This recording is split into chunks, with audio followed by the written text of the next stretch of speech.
at the Committee of the Whole will be the consideration of the third report on the employment diversity audit in public institution. This will be moved by the chairperson, Committee on National Cohesion and Equal Opportunity. If you are just joining us, it's a warm welcome to the National Assembly proceedings of today, 24th July 2025, coming to you live from Parliament buildings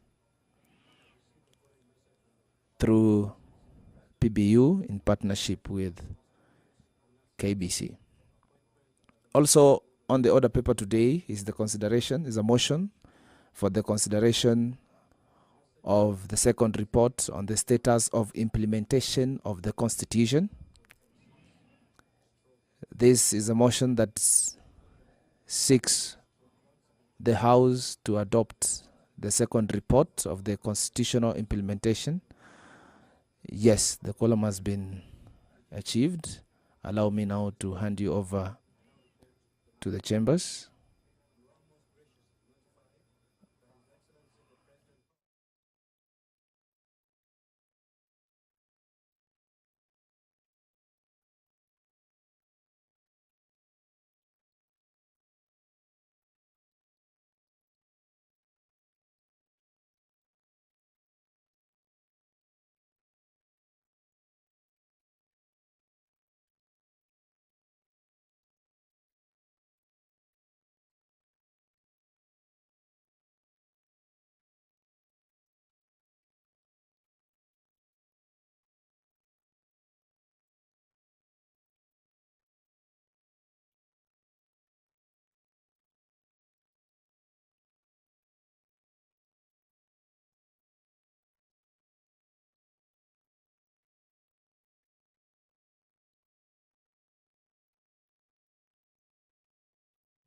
We now have quorum to transact business. Call out.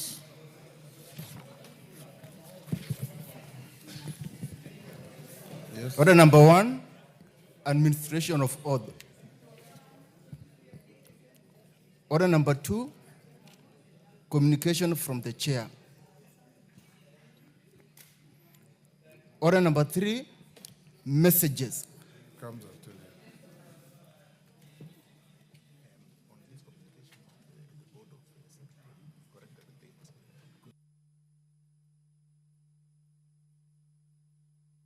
So now sit. Mawade, take your seat. Mugorino, take your seat.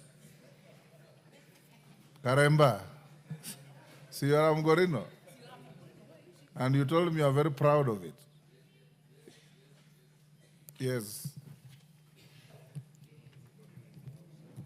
You are the only Mugorino in the house, and the first one at that. Honorable members, take the seat, Kipchumba, the nearest. Right, so honorable members have a message from the President on nomination of a person for appointment to the board of the Central Bank of Kenya. Honorable members, pursuant to the provision of Standing Order 42.1, I wish to report to the House that I have received a message from His Excellency the President regarding the nomination of a person for appointment to the board of the Central Bank of Kenya. In the message, His Excellency the President conveys that in exercise of the powers conferred by the provisions of Section 11.2 of the Central Bank of Kenya Act Cap 491, he has nominated Mr. Pius Angasa for appointment as a member of the Board of Directors of the Central Bank of Kenya and seeks the approval of Parliament. Honorable members, it is important to note that the approval of the appointment of members of the CBK board is by Parliament, specifically Section 11.2 of the Central Bank of Kenya Act Cap 491 states, and I quote, "The chairperson and director shall be appointed by the President with the approval of Parliament." In this regard, the nomination for appointment is to be considered by the two houses of Parliament.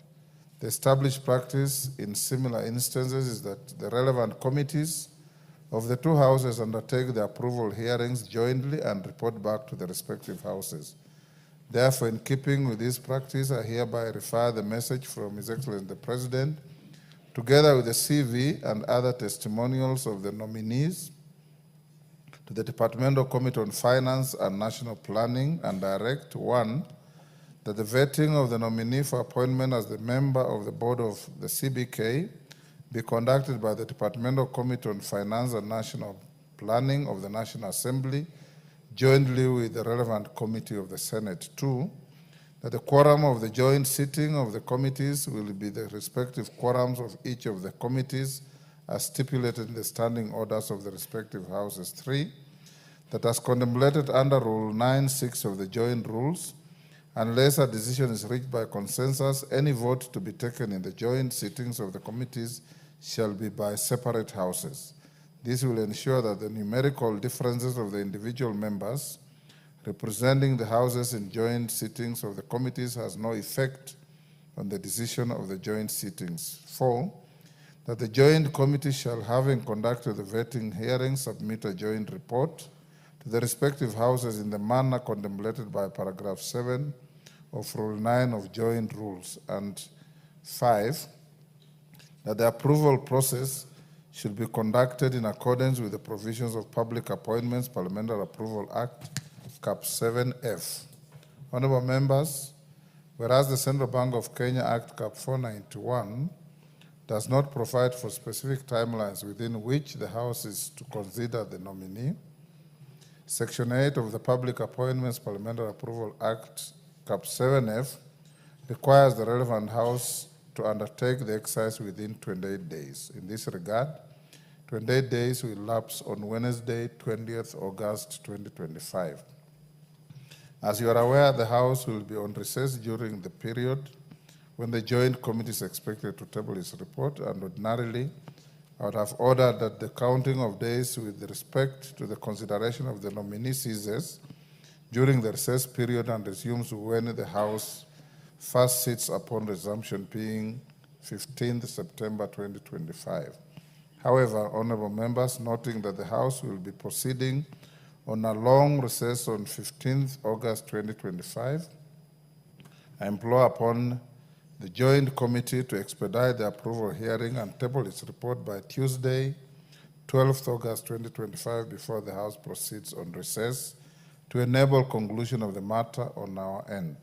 To this end, the committee should immediately proceed to commence the approval process, notify the nominee and the general public of the time and place for holding the approval hearing, and thereafter, upon conclusion, table their report to enable the Houses of Parliament to consider the matter.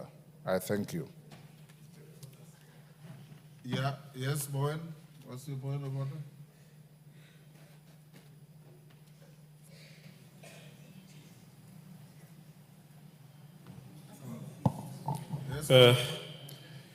Thank you, Mr. Speaker. I just want to make a comment in relation to your communication, Mr. Speaker.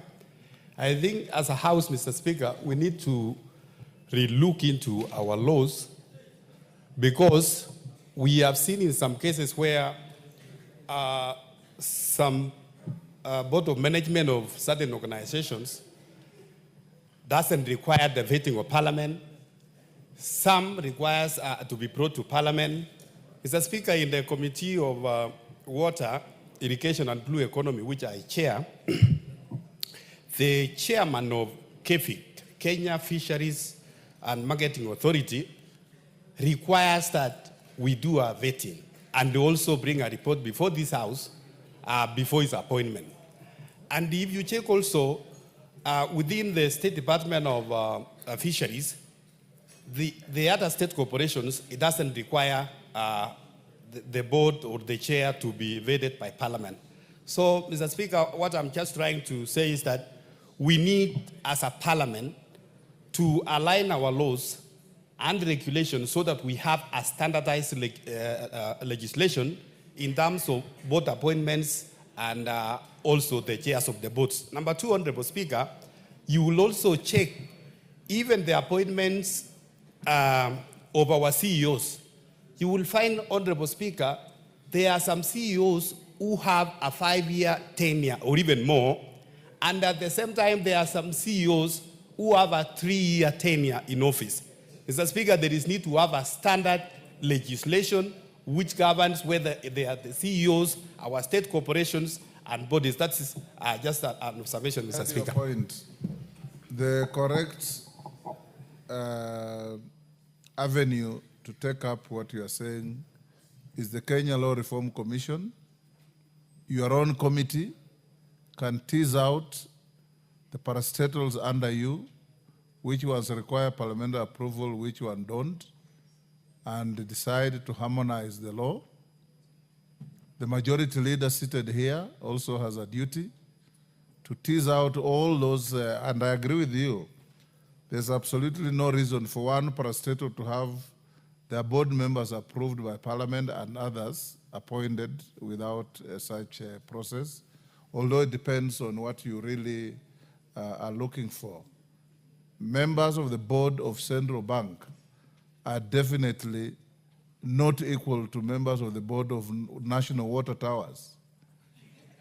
What they do is different, and its weight and importance to the country is different.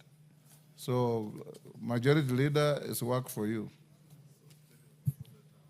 I just picked it as an example because the member who raised is a chairman of a committee that oversights water towers. Honorable members, before we go to the next order, allow me to acknowledge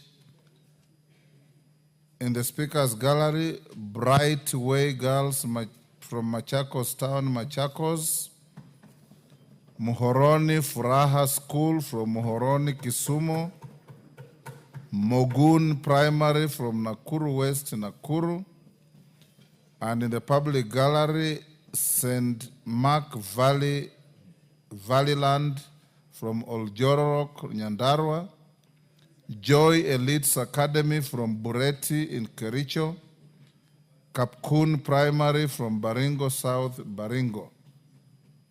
On my behalf and on behalf of the House, we welcome the students, their teachers, and those accompanying them to the House of Parliament. Next order. Order number 4, petitions. Order number 5, papers. Majority Leader.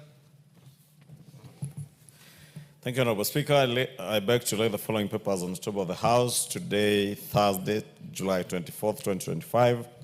1, the annual report for the year 2023-2024 from the Office of the Control of Budget.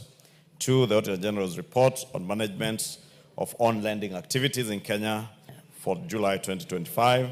3, Auditor General's summary report on political parties for the financial year 2023-2024. 4, the biannual report of the Commission on Administrative Justice for the period July to December 2024. 5, the exit report of the Registrar of Political Parties for August 2018 to June 2025 from the Office of the Registrar of Political Parties. 6, National Government Constituency Development Fund Board report for the third quarter of 2024-2025 financial year, 1st April 2025 to 30th June 2025. 7 is a price stability target and economic policy for the from the National Treasury and Ministry of Economic Planning. 8 is the anti-corruption strategic guiding framework for Kenya justice sector for 2025 from the National Council on the Administration of Justice. 9 is the 34th biannual report of the Monetary Policy Committee, April 2025 from the National Treasury and Economic Planning. 10, reports of the Auditor General and financial statements of Heroes Technical and Vocational College for the years ended 30th June 2021, 2022, 2023, and 30th June 2024, and the certificates therein. 11 is report of the Auditor General and financial statements for the year ended 30th June 2023 and 30th June 2024, and the certificates therein. In respect of 1, Narok South Technical and Vocational College, and 2, Narok West Technical Training Institute. 12 is reports of the Auditor General and the financial statements for the year ended 30th June 2023, and the certificates therein in respect of 1, Baringo Technical College, and 2 Chapalungu Technical Training Institute. Thank you, Honorable Speaker. Thank you, Majority Leader. Chairperson, Departmental Committee on Environment, Forestry and Mining. Honorable Speaker, I beg to lay the following papers on the table of the House today, Thursday, 24th July 2025. Reports of the Departmental Committee on Environment, Forestry and Mining on its consideration of 1, the Environmental Professionals Institute of Kenya Bill, National Assembly Bill number 36 of 2024, and 2, the Meteorology Bill, Senate Bill number 45 of 2023. Thank you, Chairperson, Committee on Delegated Legislation. Thank you, Honorable Speaker. Honorable Speaker, I beg to lay the following paper on the table of the House. Today, Thursday, 24th July 2025. Report of the Committee on Delegated Legislation on its consideration of the Public Finance Management, Public Officers Medical Fund Regulations 2024, legal notice number 195 of 2024. I thank you, Mr. Speaker. Next order. Order number 6, notices of motion. Chairperson, Committee on Delegated Legislation. Thank you, Honorable Speaker. Honorable Speaker, I beg to give notice of the following motion. That this House adopts the report of the Committee on Delegated Legislation on its consideration of the Public Finance Management, Public Finance Medical Fund Regulation 2025 laid on the table of the House on Thursday, 24th July 2025, and pursuant to the provisions of Section 24, subsection 4 of the Public Finance Management Act, Cap 412A, this House approves the Public Finance Management, Public Officers Medical Fund regulations published as legal notice number 195 of 2024. I thank you, Mr. Speaker. Thank you. Honorable members, before we go to order number 7, we can dispose of orders number 8, 9, and 10, which are just for questions to be put. Clerk. Order number 8, the Kenya Institute of Primate Research Bill, National Assembly Bill number 52 of 2024. Second reading, question to be put. Order, honorable members. Order, students in the gallery, you freeze where you are.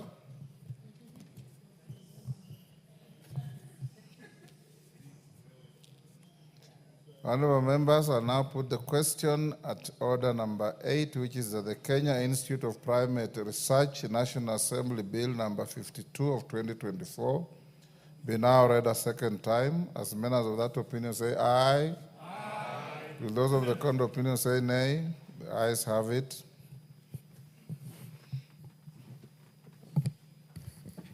A bill for an act of parliament to make provision for the establishment, powers and functions of the Kenya Institute of Primate Research to provide for the conduct of research using non-human primates and other experimental animals for improvement of human health in Kenya and for connected purposes. Next. Order number 9, the Election Offences Amendment number 2 Bill, Senate Bill number 28 of 2024. Second reading, question to be put.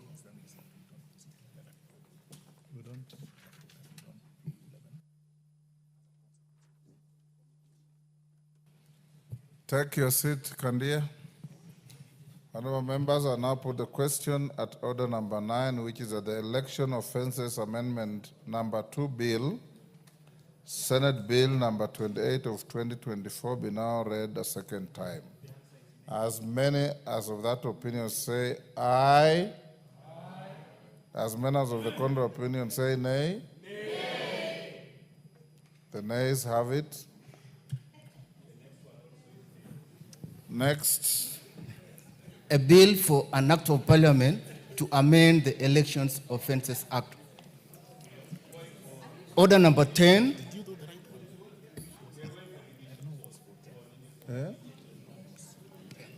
Order number 10, motion. consideration of Senate amendments to the National Disaster Risk Management Bill, National Assembly Bill number 24 of 2023. Order, members on their feet, take your seats. Honorable members, I now put the question at order number 10, which is that the Senate amendments to the National Disaster Risk Management National Assembly Bill number 24 of 2023 be now considered. As members of that opinion say aye. As members of the contrary opinion say nay. Nay. The nays have it.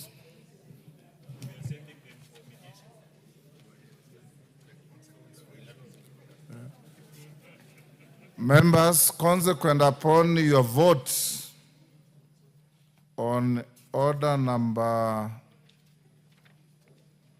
10, order number 11 collapses.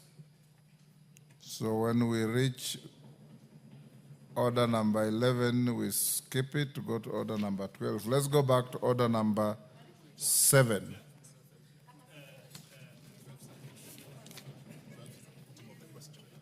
Oh, sorry, call out order number 12 is also for putting a question.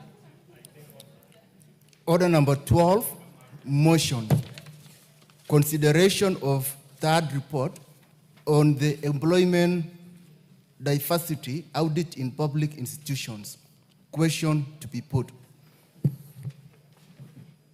Honorable members, I now put the question at order number 12, which is that this House adopts the third report of the Select Committee on National Cohesion and Equal Opportunity on the employment diversity audit in public institutions laid on the table of the House on Wednesday, 30th April 2025. As members of that opinion say aye. Aye. Will those of the contrary opinion say nay? The ayes have it. We go back to order number 7. Order number 7, questions and statements. Shakil Shabir. Thank you, Mr. Speaker, sir.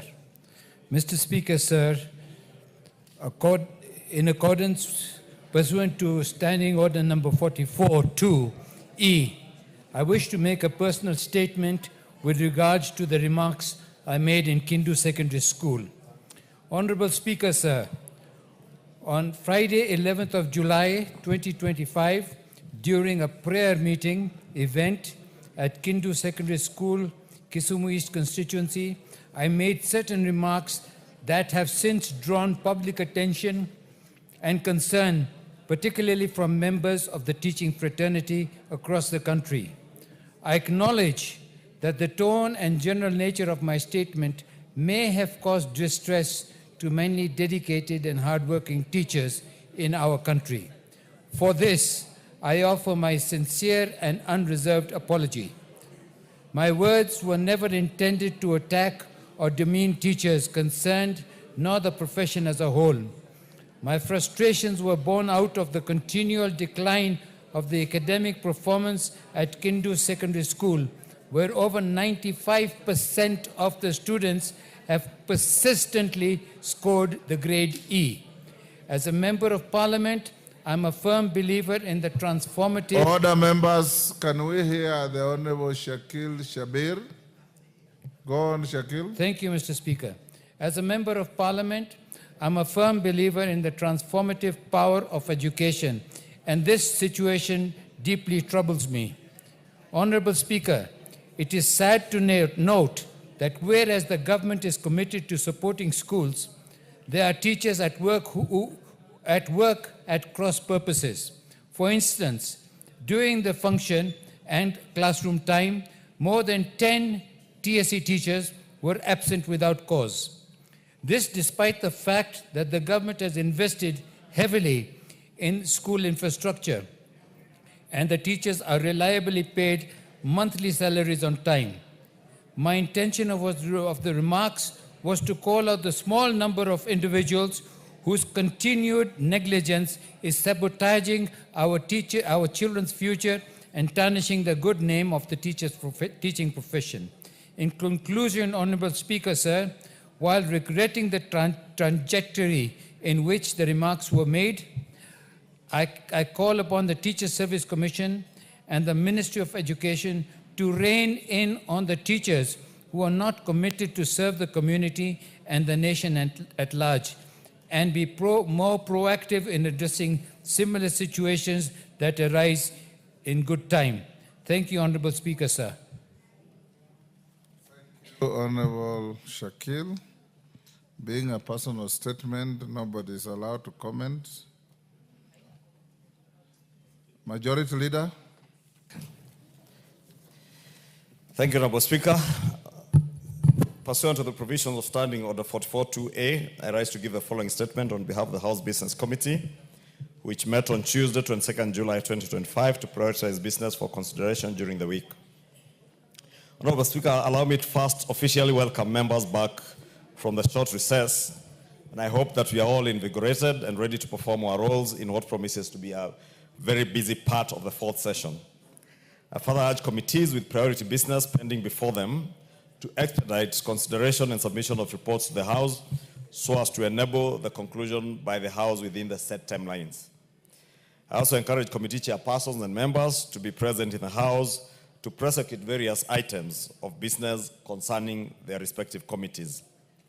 Honorable Speaker, with regards to business scheduled for Tuesday next week, the House is expected to consider the County Public Finance Laws Amendment Bill, Senate Bill number 39 of 2023, in Committee of the Whole House.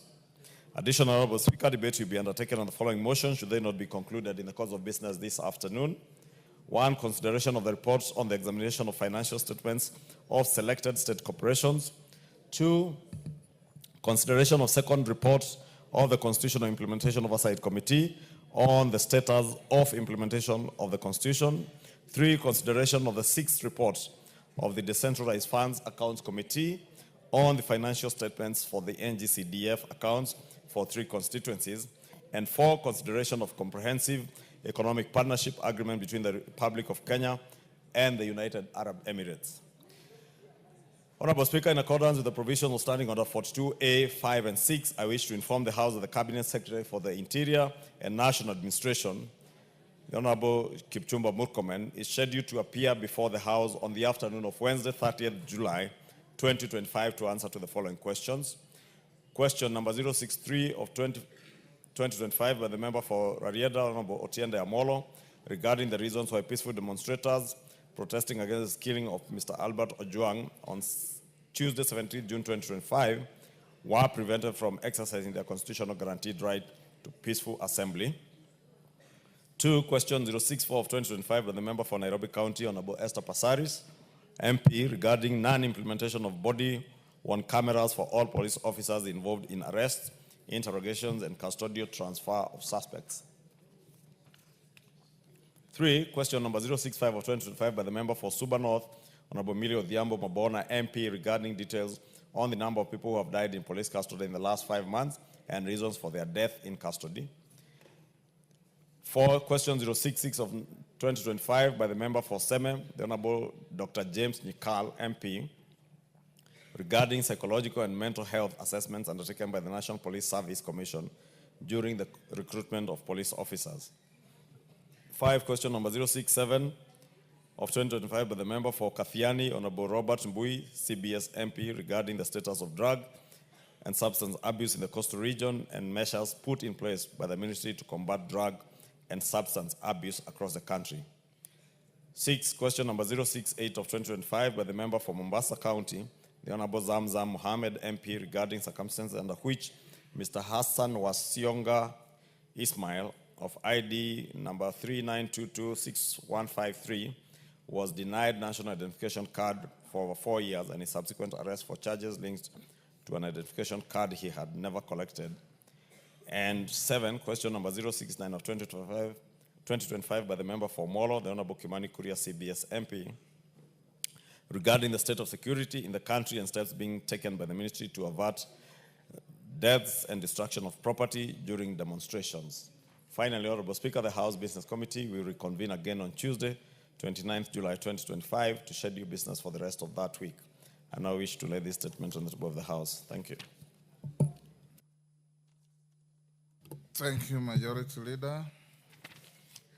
Requests for statements. Yes, Ondo? What's your point of order? Direct to the majority leader. Honorable Speaker, there are quite a number of questions directed, statements and questions directed to the Cabinet Secretary for Treasury, some dating as far as February this year. I don't know when he intends to prioritize or invite the Cabinet Secretary so he can come and respond to those and other emerging issues. Thank you, Honorable Speaker. Majority Leader.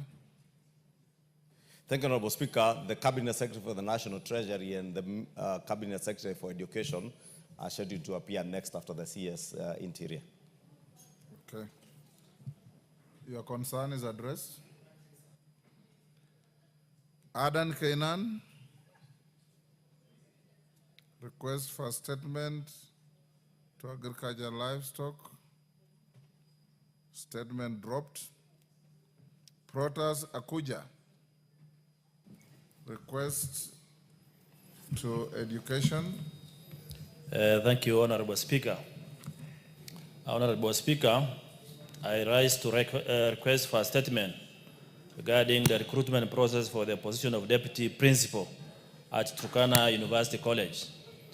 Honorable Speaker, pursuant to provision of Standing Order 44.2c, I wish to request for a statement from the chairperson of the Departmental Committee on Education regarding the recruitment process for the position of the Deputy Principal, Academic and Student Affairs at the Turkana University College. Honorable Speaker, on 28 February 2023, the Public Service Commission advertised a position for the position of the Deputy Principal, Academic and Student Affairs at Turkana University College. Subsequently, on 14 February 2025, the Commission published a report containing 19 shortlisted applicants, including the name of Professor Michael Okuruka Napo. The report indicated that the interviews will be conducted on 21st February 2025. However, on the day of the scheduled interviews, Professor Napo received a notification that the interviews had been postponed and will be conducted at a later date. Despite the communication, the Commission proceeded to conduct interviews without informing Professor Napo nor affording him the opportunity to participate in the interview. The Commission thereafter submitted a report to the Turkana University College Council pursuant to provision of the Section 35(1)AV of the Universities Act, Cap 210, forwarding names for consideration for appointment. The process, as undertaken by the Commission, raises serious concern on equity and fairness in the recruitment of the Deputy Principal at Turkana University College. Honorable Speaker, it is against this background that I request for a statement from the chairperson of the Departmental Committee on Education on the following. A report on the circumstances under which certain shortlisted candidates, including Professor Michael Okuruka Napo, were excluded by the Public Service Commission from the interview process, and whether the Cabinet Secretary for Education was consulted as required under Section 35 of the University Act, Cap 210. 2, immediate steps the Ministry of Education intends to take to review the recruitment process and ensure that all shortlisted candidates are afforded a fair and equal opportunity to be considered. And 3, measures put in place to ensure that future recruitment process within public institutions of higher learning uphold the values and principles of public service as enshrined in the Constitution. Thank you, Honorable Speaker. Thank you, Honorable Akuja. Education, Chairman. Taitumu. You're standing in for your chairman? Bring a response in 2 weeks. 2 weeks? Yes. Give him the mic to go on. I'm saying that in 2 weeks' time, we will be able to bring the report. Thank you. Akuja, what is it?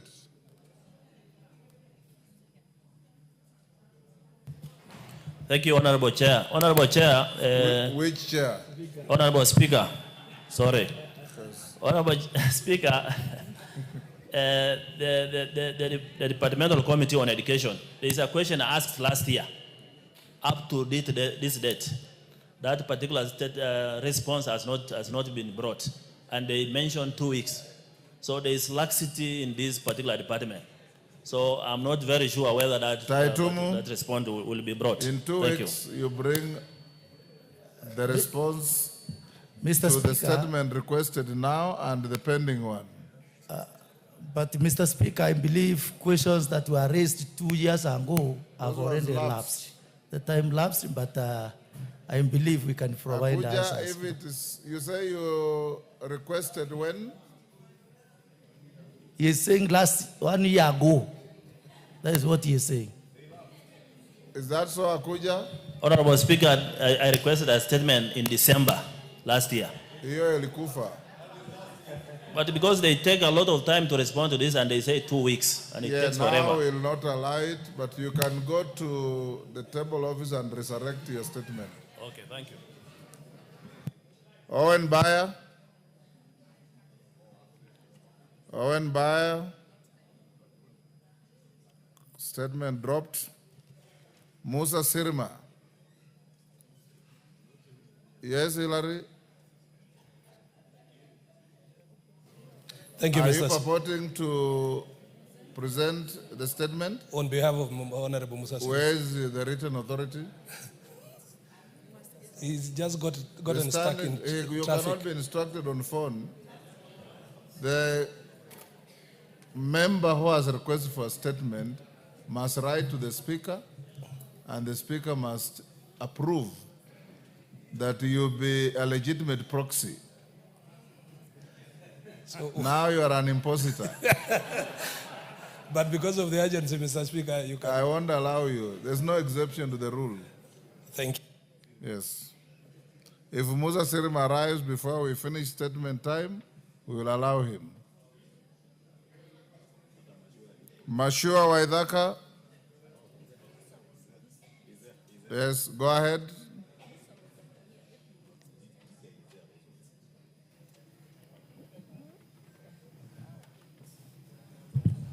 Go ahead. Thank you, Honorable Speaker. Honorable Speaker, pursuant to the provisions of Standing Order 44-2C, I wish to request for a statement from the chairperson of the Departmental Committee on Transport and Infrastructure regarding the impact of the recent rise in global oil prices on road construction projects across the country. Honorable Speaker, every financial year, the National Assembly appropriates funds towards the development, maintenance, and expansion of road infrastructure to enhance access to essential services across the country and support economic development. A key component used in road construction is bitumen, a petroleum-based product derived from crude oil. Notably, as of the 23rd June 2025, global crude oil prices had steadily risen, largely attributed to the escalating tensions in the Middle East. This has raised serious concerns about disruptions in global oil supply chains, which in turn has contributed to the rising cost of oil. There is a growing concern that these developments might adversely affect the timing implementation of ongoing and planned road construction projects in the country. This could lead to the lack of achievement of national development goals, hinder mobility, and limit access to critical services such as healthcare and education. Honorable Speaker, it's against this background that I request for a statement from the chairperson of the Departmental Committee on Transport and Infrastructure on the following. 1, a report on the extent to which rising oil prices may impact road construction projects in the country, and 2, immediate and long-term measures being taken by the Ministry of Roads and Transport to cushion road infrastructure projects from the effects of increased oil prices. I thank you, Honorable Speaker. Thank you, Mashua. Chair, Transport. Thank you, Honorable Speaker. GK. We respond in 2 weeks. 2 weeks, thank you. Honorable Zamzam Mohammed, Mombasa County. Honorable Speaker, pursuant to the provision of Standing Order 44-2C, I raised requests for the statement from Chairperson of the Departmental Committee on Transport and Infrastructure regarding the safety of ferries operated by the Kenya Ferry Services. Honorable Speaker, ferry services are key lifetime for coastal residents as their significance goes beyond mere transportation. They serve as essential component of the region's infrastructure, facilitating economic development and promoting social integration. Thousands of Kenyans rely on ferry services daily to cross the Likoni and Mtongwe channels. However, in recent years, the state of these ferry services, particularly at the Likoni and Mtongwe channels, has declined significantly. This deterioration has led to increasing safety concerns, which members of the public consistently raising alarm on the poor condition of vessels, inadequate safety equipment, and frequent services disruptions. Honorable Speaker, following the Mtongwe ferry tragedy of 1994, an incident that claimed the lives of 270 people, the government pledged to address the systematic issues that led to their disaster. Unfortunately, those commitments remain largely unfulfilled. The deterioration of ferry operations at the Likoni and Mtongwe channel continues to pose a serious risk to the lives of Kenyans. Honorable Speaker, it is against this background that I request for a statement from the Chairperson of the Departmental Committee on Transport and Infrastructure on the following. 1. A report on the current operational status of the ferries in use at Likoni and Mtongwe channels, including the safety audit reports conducted in the last 12 months. 2. The immediate measures the Ministry of Roads and Transport has undertaken to address the current state of ferry services at Likoni and Mtongwe crossings. 3. An explanation on why the new emergency and safety equipment, including life jackets, life buoys, and all other essential tools ordered by the government, have not yet been delivered or commissioned, and indicate when they shall be deployed at the ferry terminals. And 4, the steps taken by the ministry to ensure modernization of ferry services and construction of alternative crossings to decongest and ensure safety of persons using the Likoni and Mtongwe ferry crossings. I thank you, Honorable Speaker. Thank you. Amazamzam, Chair Transport, GK. We will avail the response in 2 weeks, Honorable Speaker. 2 weeks, that's all right. You'll bring the response in 2 weeks. Kainan, I had dropped to your statement, but now that you are here, I can exercise the discretion to restate it. Go ahead.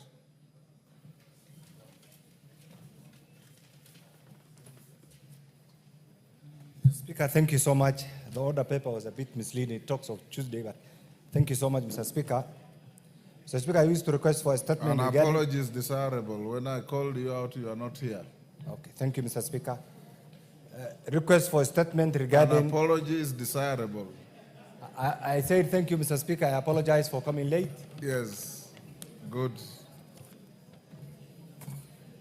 Request for a statement regarding the rehabilitation and development of hardened grounds and migratory routes in pastoral regions of northern Kenya, Mr. Speaker.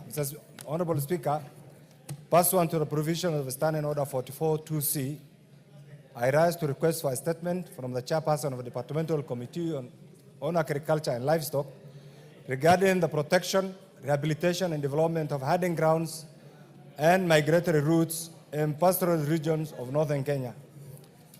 Mr. Speaker, sir, pastoralism is not merely a cultural heritage, but a critical economic mainstay that sustains millions of livelihoods, particularly in northern Kenya communities.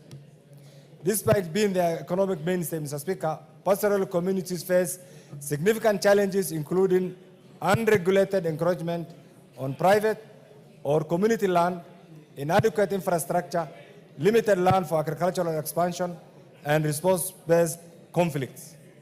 Mr. Speaker, these issues are fragmenting grazing systems and blocking migratory paths, thereby undermining food security, disrupting livelihoods, and exacerbating inter-community tensions in the region, Mr. Speaker. Honorable Speaker, the survival and productivity of pastoralism in northern Kenya region depends heavily on secure access to grazing lands and well-established livestock migratory routes. These routes allow seasonal movements of herds in search of pasture and water and play a crucial role in promoting sustainable rangeland management by enabling rational grazing, preventing overgrazing, and reducing degradation of pasture lands. The routes also facilitate structured access to pasture during dry season, thereby reducing livestock mortality. Honorable Speaker, it's against this background that I request for a statement from the chairperson of the Departmental Committee on Agriculture and Livestock on the following. The measures being taken by the Ministry of Agriculture and Livestock Development to identify, geomap, and gazette traditional migratory routes, communal hiding grounds, and pastoral zones in northern Kenya. These used to be there during the colonial time and used to do very well. Secondly, Mr. Speaker, the interventions being made by the ministry in collaboration with the county governments and relevant water agencies to rehabilitate degraded grazing zones and livestock holding grounds, improve water infrastructure such as water ponds and kiosks along key livestock migratory routes. Three, Mr. Speaker, the mechanisms put in place to mitigate and resolve inter-community conflicts over grazing access lands, including strategies to ensure that traditional livestock corridors remain demarcated, accessible, and safe for seasonal pastoral movements, especially in border regions and non-conflict hotspots. Four, Mr. Speaker, the plans put in place to integrate the protection and development of migratory routes and communal grazing lands into the National Spatial Plan and County Integrated Development Plans, CIDPs, particularly within arid and semi-arid lands, with a view to securing pastoral livelihoods and promoting sustainable resource management. And finally, Mr. Speaker, an indication of whether the government has allocated funding or established partnerships with regional bodies such as the Intergovernmental Authority on Development to establish critical pastoral infrastructure such as fodder reserves, feedlots, livestock holding grounds, veterinary health outposts, and conflict early warning systems along key migratory routes. I thank you, Honorable Speaker. Thank you, Chair Agriculture.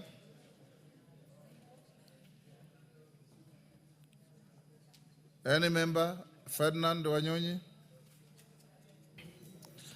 I promise that we get into this the next 2 weeks. 2 weeks. Thank Yes, you. Mr. Speaker. Because the committee is actually in 2 weeks, right. Okay, good. Is Owen Bayer in the house now? No. Musa Sirma? No. We go to requests. Richard Yegon?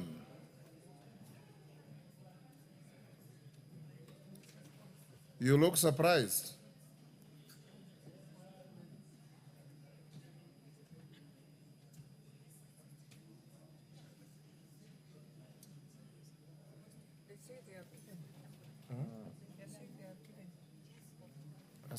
Ask this. Yegon, you are not ready? Oh, it's a response, not a request. Chair, Administration and Internal Security. I am aware that Honorable Tongoyo is hosting His Excellency the President in Narok, and he actually sent me a message that we put off your response to. Oh yes, he said Honorable Kapondi. Yes, will be responding on his behalf. You are a member of the committee. Yeah, correct, Mr. Speaker. Go ahead, Honorable Kapondi. Yeah, Mr. Speaker, I have a statement regarding the murder of Mr. Wesley Kipkemoi Bet in Mau. Honorable Speaker, the Member of Parliament for Bomet East. constituency, Honorable Richard Yagon, requested a statement regarding the death of Mr. Wesley Kipkemoi Bet in Mau Forest along Bomet Nakuru Road on 30th of March 2025. The honorable member requested to be informed, 1, steps taken by the government on the matter of the murder of Mr. Wesley Kipkemoi on 26 March 2015 to investigate the case. Second, the progress of investigation in the circumstances surrounding Mr. Wesley Kipkemoi's disappearance and abandonment of his vehicle in Mau Forest, and whether forensic analysis was conducted on the scene. 3, a report on the whereabouts of Ms. Jacqueline Chepkurui as a person of interest identified by the family of Mr. Wesley as a key suspect in the matter, and the findings of the police on the connection, if any, with the disappearance and subsequent death of Mr. Wesley Kipkemoi. 4, whether Mau Forest remains a safe route for travelers and what security measures are being implemented to enable safety of road users. And 5th, measures in place to support families of missing persons during investigations, including coordination between different police stations and the role of forensic technology in identifying the tracking movements of potential suspects. I state as follows.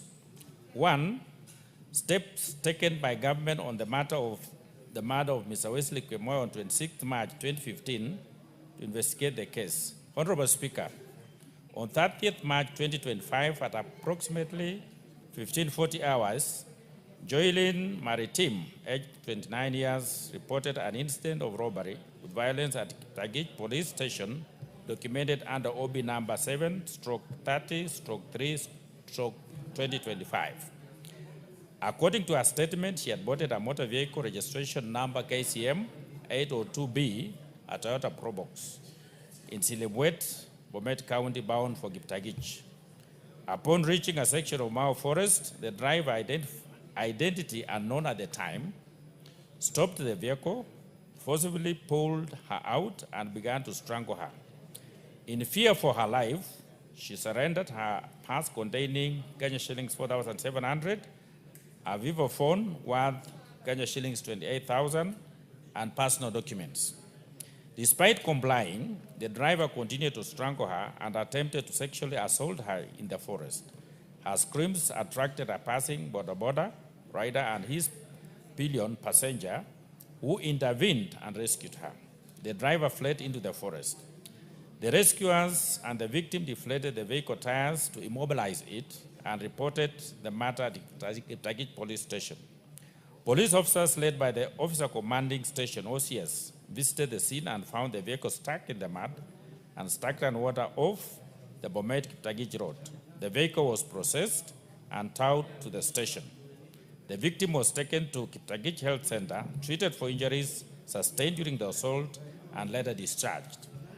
On April 1st, 2025, following the driver's disappearance, his family members and members of the public initiated a search within the Mau Forest. They discovered the lifeless body of a middle-aged man lying on his back beneath a tree. A rope with a knot was found hanging from the tree just above the body. Police officers were notified and reported promptly. Upon examination, the body had visible strangulation marks around the neck and fresh head injuries. A Huduma card found at the scene identified the deceased as Wesley Kipkemoi Bet. The family confirmed the identity. Personal effects recovered from the deceased included Kenya shillings 2,850 in cash, a motor vehicle ignition key, and a badge of assorted keys. The scene was documented and processed. The body was moved to Longisa Sub-County Hospital morgue, where post-mortem examination established the cause of death as asphyxiation due to strangulation. Preliminary investigation were conducted by Kitagich Police Station, and the case file was forwarded to the Directorate of Criminal Investigation, DCI, Narok North Sub-County. 2, the progress of investigation into the circumstances surrounding Mr. Wesley Kipkemoi's disappearance and abandonment of his vehicle in Mau Forest, and whether forensic analysis was conducted on the scenes. Honorable Speaker, following the incident, The crime scene was processed and documented by the crime scene investigation team, and investigation immediately commenced via an inquiry file number 10/2025. Statements were recorded from several key witnesses and individuals connected to the case. The case remains pending under active investigation with no breakthrough made so far. The Directorate of Homicide is currently handling it. Third, a report on the whereabouts of Ms. Jacqueline Chepkurui, a person of interest identified by the family of Mr. Wesley as a key suspect in the matter, and the findings of the police on the connection, if any, with the disappearance and subsequent death of Wesley Kipkemoy. Honorable Speaker, it is important to clarify that the initial complainant in this case is Ms. Joylyn Maritim and not Ms. Jacqueline Chepkurui, as indicated in the reference parliamentary question. Given the circumstances surrounding the events of that day, Ms. Joylyn Maritim is considered a person of interest in the ongoing investigations. However, she has been fully cooperative with the investigators and remains available whenever required. Statements have been recorded from all key individuals, including Ms. Joylyn Maritim, the first respondent at the scene, family members of the deceased, and the police officers involved. The post-mortem examination confirmed that the case of death was asphyxiation due to strangulation. The body was discovered under a tree with a rope fashioned from tree bark hanging above, suggesting a possible suicide by hanging. Fifth, whether Mao Forest remains a safe route for travelers and what security measures are being implemented to ensure the safety of the road users. Honorable Speaker, in light of the reported incident and assorted security concerns, concerted efforts have been made to enhance the safety of Mao Forest as a travel corridor. Recognized as a vital link between Bomet and Narok counties, the route now enjoys increased police patrols aimed at deterring criminal activities and improving surveillance.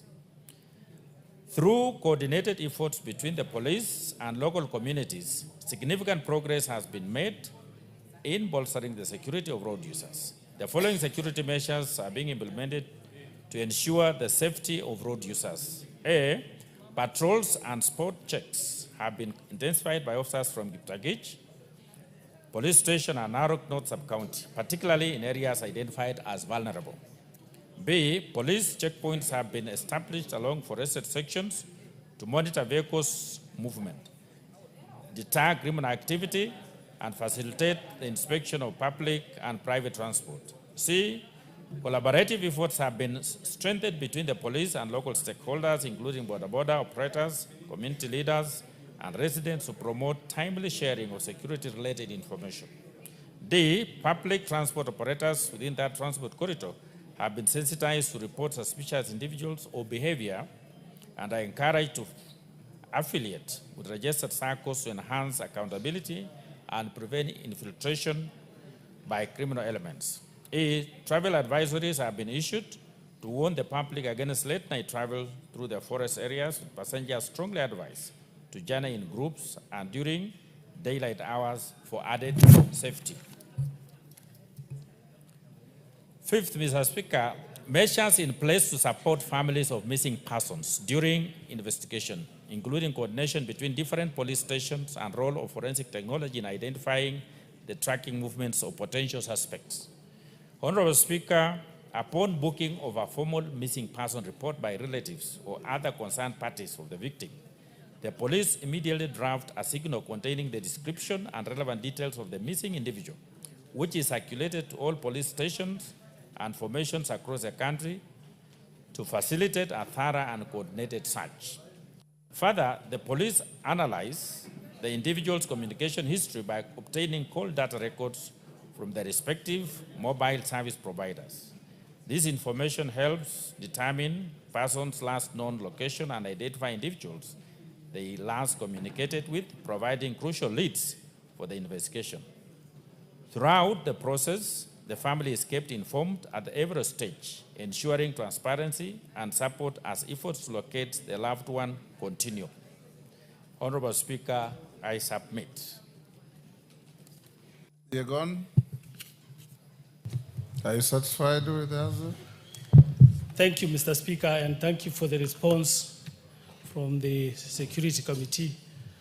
Mr. Speaker, I fail to understand the findings of the committee because they have not even mentioned the name of the two border guys who were found, who was alleged to have gone and rescued the lady. And again, Mr. Speaker, it was alleged that 4,700 shillings were stolen from the lady or from the victim, the alleged lady who were accompanying the deceased. And upon searching the deceased, when he was found, 2,850 shillings was found in his pockets. And mark you, Mr. Speaker, this gentleman never went anywhere. It just some few meters away from where the vehicle was found. And the police are mentioning again about a different name. One Joylin Maritime. And since I also try to get to know the information because the people, the members from my constituency went to search for this gentleman who was found dead. I understand they got an identity card for one lady called Jacqueline Jepkirui. So I don't know where this Joylin Maritime came from. So, Mr. Speaker, I think I need further serious clarification because the family is going through a lot of problems and they want to know the real, what really went through, what happened really until their kin passed on. Thank you, Mr. Speaker. Honorable Kapondi, do you have any response to that? Yeah, Mr. Speaker, I think it is very clear to our colleague that the case is still active. So any information that he may have can still be channeled to the DCI in Kiptagich because the file is still open. So it is not yet concluded. So the honorable colleague should just be patient.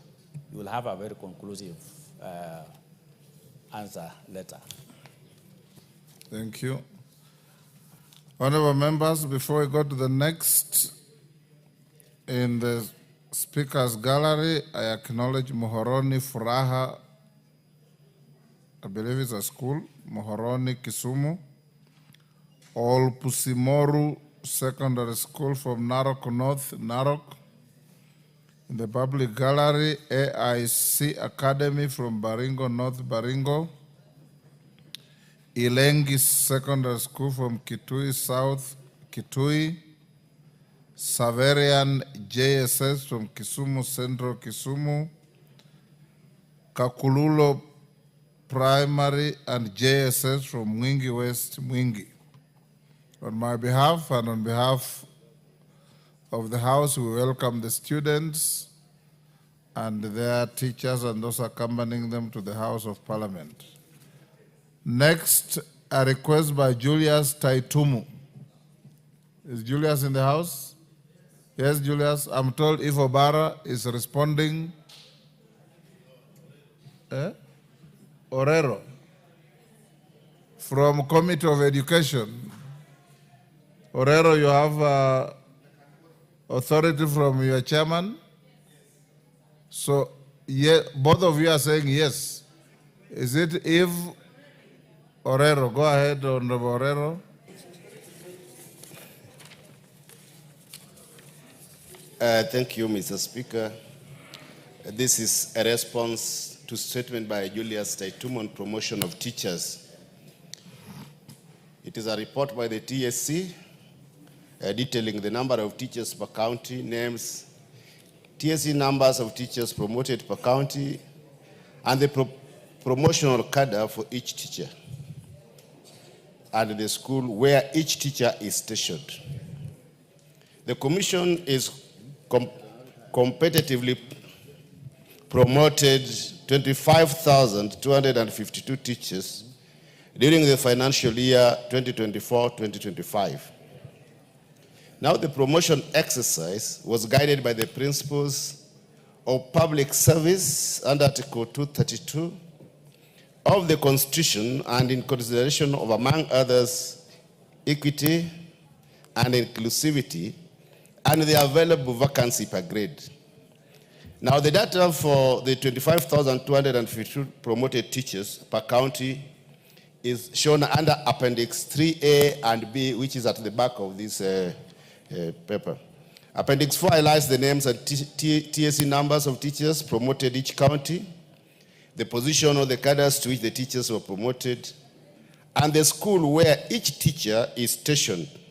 2, an explanation of the criteria used in the promotion, including the basis for distribution across schools per constituency and per county, and any affirmative action considerations.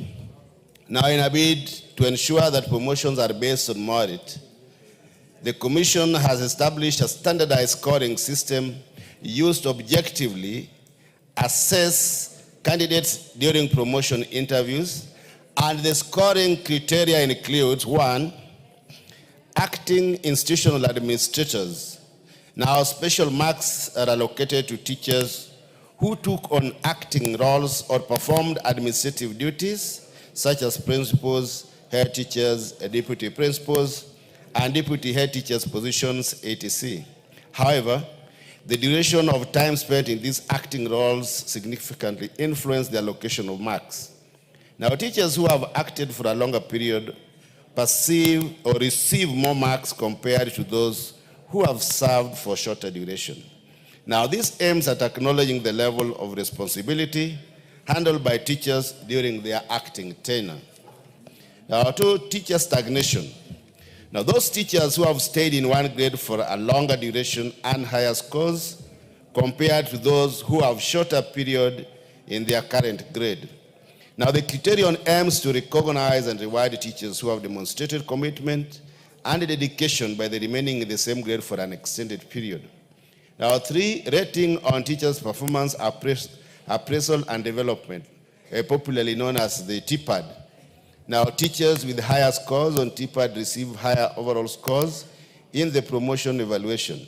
Now, this criterion aims to ensure that teachers who consistently excel receive appropriate recognition and rewards for their efforts. 4, the age of the teachers. Now, teachers in the age bracket score higher compared to those in younger age group. A tiered approach is employed to differentiate scores based on age ranges. For instance, now teachers who are 50 to 54 years could receive lower marks compared to those aged 55 and above, but higher scores compared to teachers in the age of 45 to 49 years of age group.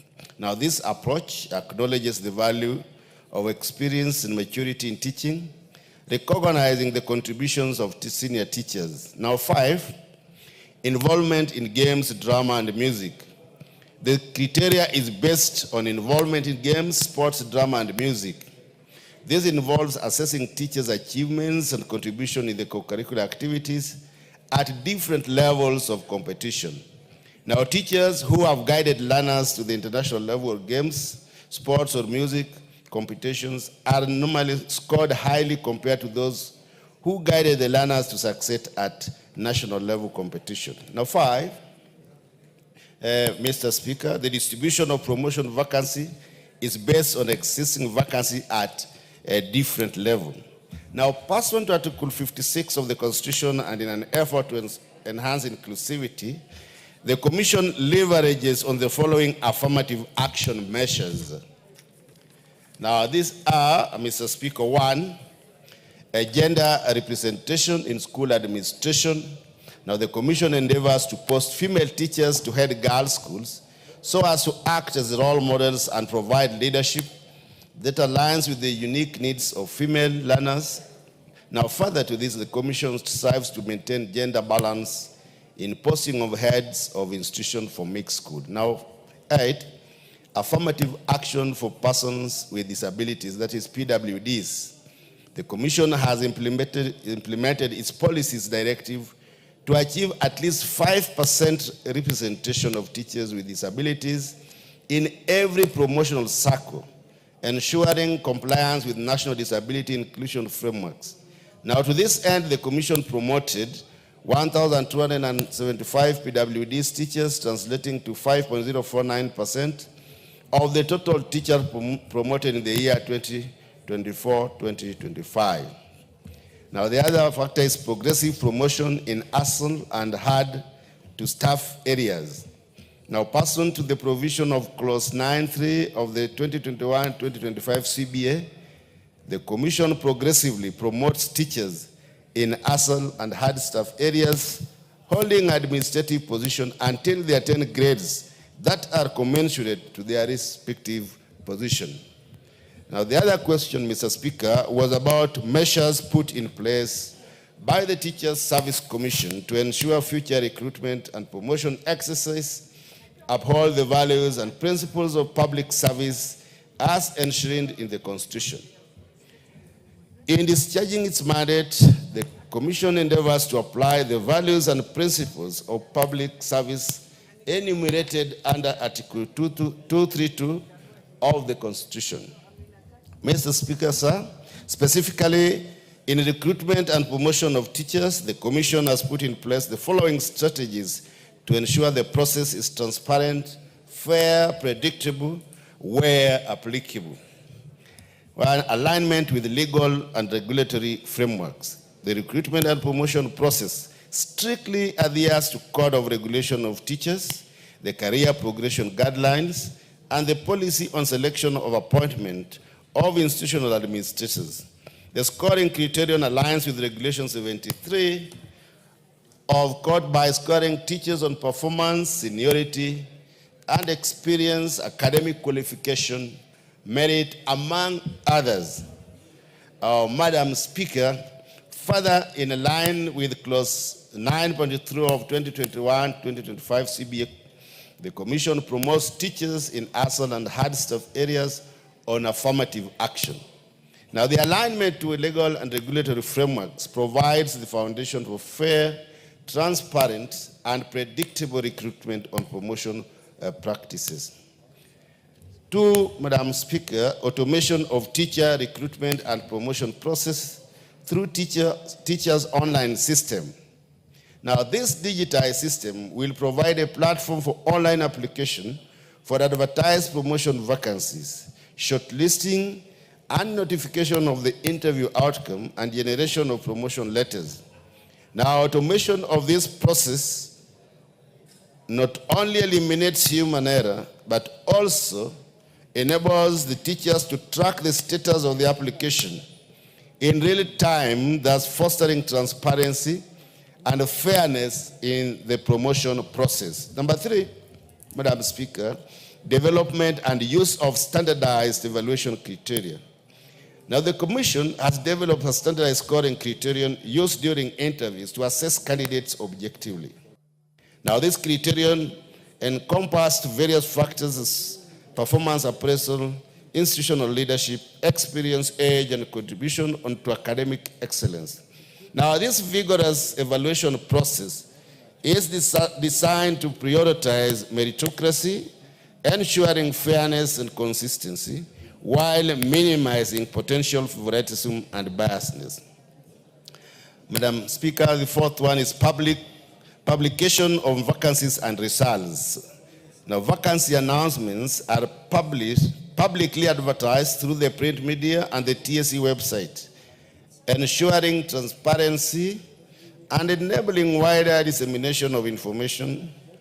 Now, the advertisement specifies specific advert requirement, ensuring that teachers fully understand the qualification and the timelines required.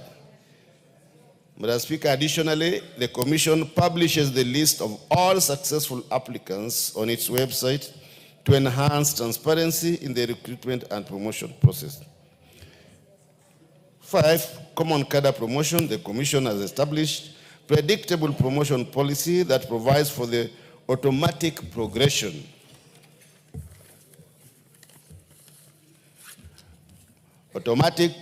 of teachers serving in common cadre grades without the need for competitive interviews. Now, this policy applies to the following categories. That is the P1 holders, that is teachers appointed to grade B5 and eligible for automatic promotion in grade C1 after serving a minimum of 3 years, subject to satisfactory performance. 2, diploma certificate holders, teachers serving in grade C1 are eligible for automatic promotion to C2 upon completion of 3 years of service, subject to satisfactory.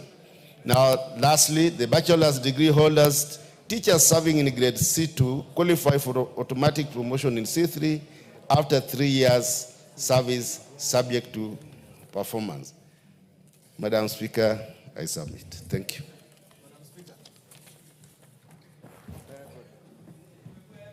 Yes, Honorable Sunkuli, what do you have to say? Oh, sorry, the owner of the... It's okay, Honorable Sunkuli can proceed because he got my attention first. We'll come to you. Madam Speaker, my attention is really on these promotions of from C1, from C2 to C3 to C4. And I'm wondering, because this is affecting us, especially in Transmara.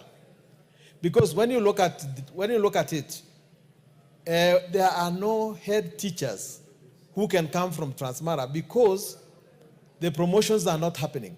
So we are importing teachers from outside to come and head our schools because of these promotions that are lacked. Can the committee consider doing action, affirmative action, so that these other people can also benefit and be promoted to C4, from C4 to D2? Because if you look at it, the most qualified teachers now are in C4. It will take them 12 years to reach D3 to be able to be promoted to be head teachers. This is an issue that we need to address seriously. Member for Igembe North, he has enriched your question. Thank you, Madam Speaker. What the member has given us is just a scholarly and theoretical argument, because if you look at the folder behind, there are no names of the teachers promoted in various kanda. But I want to believe, since question number 3, you have said that in the future, you will adhere to the principles that are set during interviews. I may indulge you, but the answers are superficial. They does not contain what the questions are required.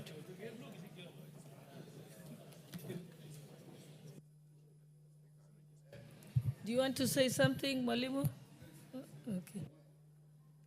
Daktari, it is Mwalimu, not Daktari. Thank you, Madam Speaker. One thing which is clear is that the person who asked for this is also from Education Committee. And he knows how far this has gone. So he is at variance with this question, because this question was before the Teachers Service Commission, was called again in our committee to give the details of the names and the places and the grades also that these teachers have. And it brought to a stop this question because the committee was satisfied with the answers from the Ministry of Education. But I promise that as we go back, we'll ask the ministry to again go into details and give the names as my colleague is asking. So I hope that as we move with him again in the committee, we will be together to remind the ministry to bring it forth. Thank you, Madam Speaker. Honorable Milama, what is your point of order? Honorable Speaker, I'm so disappointed with my colleague Mwalimu Morero and also the questionnaire or the seeker of the statement. Because the promotion issue was a very thorough issue, and even the trade unions asked for the lists of those who were promoted. And when the Honorable did ask the question, I was in this house and I was very happy and proud that finally the list will be seen, because Parliament is the place where, and through the Committee of Education, where we can get the lists. Because teachers did not believe in what they were seeing. In your statement, you seem to indicate that the list is attached at the back for only Honorable member to indicate that there's no list, and after your answer, you seem to say that you had agreed outside the circles of parliament that the list is not necessary, and all of you agreed that there's no need for the list, which we were waiting for, courtesy of your committee as the Committee of Education, because we were equally relying on you. So therefore, Honorable Speaker, I would want to kindly ask you that you order the Committee of Education, which has been doing very well on issues of education matters, including these promotions, because I know the bit they did to try and fish out the fake promotions that were there, that they bring the list not for the sake of their committee, but for all Kenyans and the teachers of Kenya. Thank you, Honorable Speaker. Okay, I'll give you one last chance to respond. Thank you, Madam Speaker. I think my colleague Omboko Mulemba, who is also a long-serving educationist and still the chair of KUPPET in this country, knows very well that he has taken me out of context. We did not say, and I never said that we sat separately somewhere. Not really. I said that as education committee, we insisted on this, and we sent the Teacher Service Commission to go and get the list for those who are promoted. We even revoked those who were promoted within the 3 years. So I say that as education committee, we will be able to ask for this list and table it here in Parliament. Thank you, Madam Speaker. So therefore, to conclude this matter, then you should go the way of getting the list. We can move to the next question. The next statement to be responded to. The request was made by Honorable Mashua Wathaka of Kiambu. And I think Sports and Culture Chairperson told me that there is someone from the committee that's answering on his behalf. Who is it? You may proceed. Thank you, Madam Speaker. I just want to respond to a statement pursuant to National Assembly Standing Order number 44-2C in reference of a letter made to us as a committee. I'm responding this on behalf of our chairman, Honorable Dan Wanyama. My name is Honorable Mule, a member of Sports Culture Committee. Madam Speaker, we got a response. Mule, just allow me to recognize 3 schools. Then when you finish your response, you can welcome the schools before they end up leaving. In fact, 4 of them, because we realize today there's a big group and some are leaving before we recognize them. Okay. So I'd like to recognize the following schools which are seated in the public gallery. Itibo Boys Primary School from Kitutu Chache constituency in Kisii County. Sagero Baraton School from Chesumei constituency, Nandi County. St. Martin's Matu School from Matungulu constituency, Machakos County. And seated in the speaker's gallery is Malezi Bora Academy School from Kajiado North constituency, Kajiado County. Don Bosco Boys School from Bomachoge Chache constituency in Kisii County. You may proceed, Honorable Mule, and then you'll welcome these schools on our behalf. Thank you, Madam Speaker. First and foremost, I want to welcome the young generation to this August House. I want to encourage the young people to take their education seriously.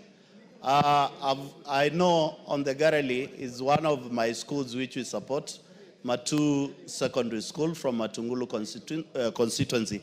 On behalf of all the members in the August House, we welcome you to this house to follow up the proceedings.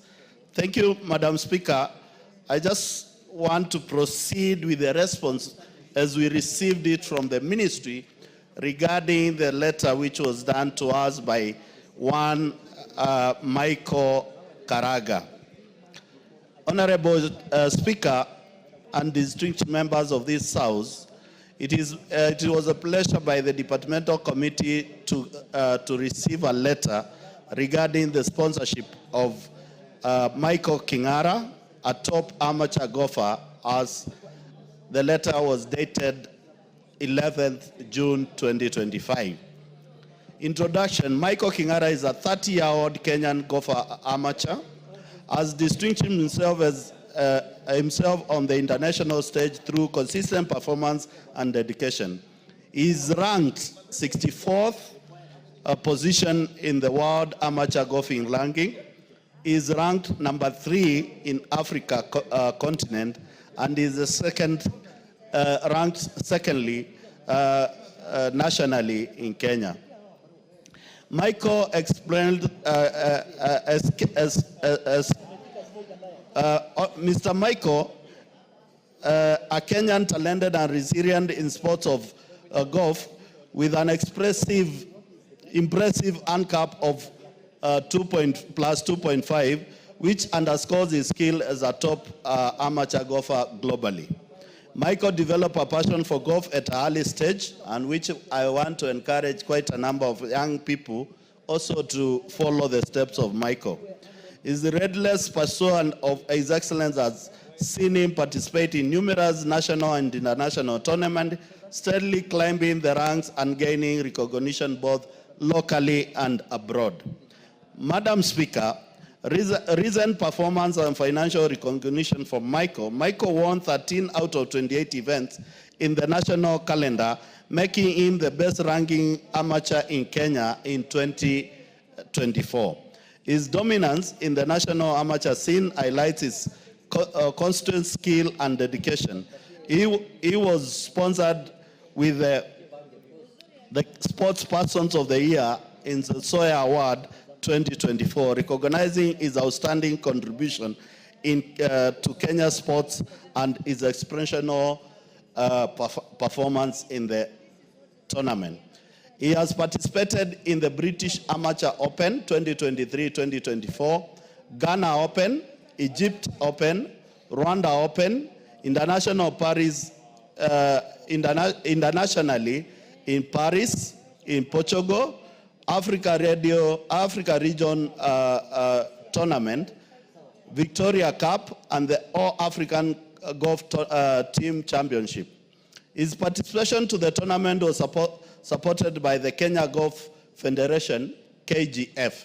Michael benefited significantly from the Kenya Amateur Golf Championship Series organized by the Kenya Golf Federation, KGF, earning over 1.4 million Kenya shillings in 2024. In 2025, he has accumulated close to 0.5 million. This earnings reflects his growth success and the Federation commitment to recognize and rewarding talents in the line of Talenta Ella initiative, which aims to provide platform for the talent recognition and development. 1. Plans in place by the Ministry of Youth and Creative Economy and Sports to sponsor Michael, noting that he has consistently performed well and he has potential to represent the country on global scale. The response from the ministry is that the Sports Act 2013 and Sports Registrar Regulation 2016 requires that professional sports personnel register with the Sports Registrar. In addition, the Public Finance Management Regulation 2018, Sports Act, Sports Arts and Social Development Fund requires registration of professional sportsmen or persons seeking support from the sports funds, which is Sports Arts and Social Development Fund. Madam Speaker, the ministry, in partnership with other corporates through the Kenya Golf Open and Kenya Ladies Open annual tournament annually, national teams selected by the Federation to represent the country in major series and tournaments are also supported. This includes all the African Golf Championship, African Zone 5 Championship, among others. Michael has benefited as a member of the national golf team supported by the Ministry of Sports. In view of this, Ministry confirms that through the State Department of Sports and Kenya Golf Federation, the government has been a cornerstone of Michael development, offering comprehensive support that encompasses training, international exposure, and financial backing. This support has contributed to his impressive ANCAP of 2.5, making him one of the top amateur golf player globally. 2, a report by the ministry on the sports person currently being sponsored by the government, including the specific sports requirement of sportsmen at the individual level, club, team, technical personnel, and county association level. The ministry has a criteria for funding that guided federation in their application for the support. The sports federations are aware of these guidelines and are required fully comply to the consideration. In the financial year 2023-2025, the ministry sponsored 43 national teams to represent Kenya in international events. Additionally, 11 events were hosted in the country. These sportsmen, which include men and female, and people living with disabilities, are drawn from a diverse section of the sporting disciplines within the country.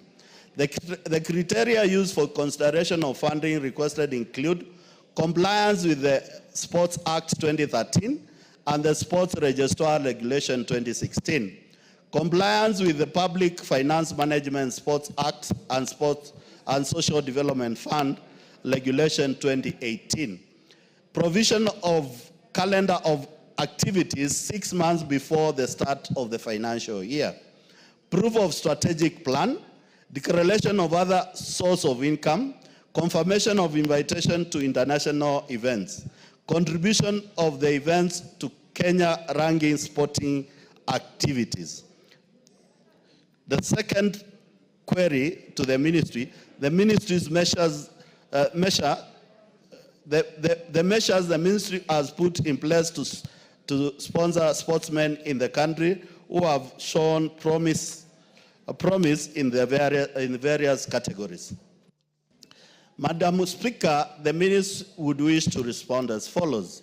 The State Department mandate and programs aims at promoting talent through identified nurturing and development to ensure that athletes earn their talent, and from their talent.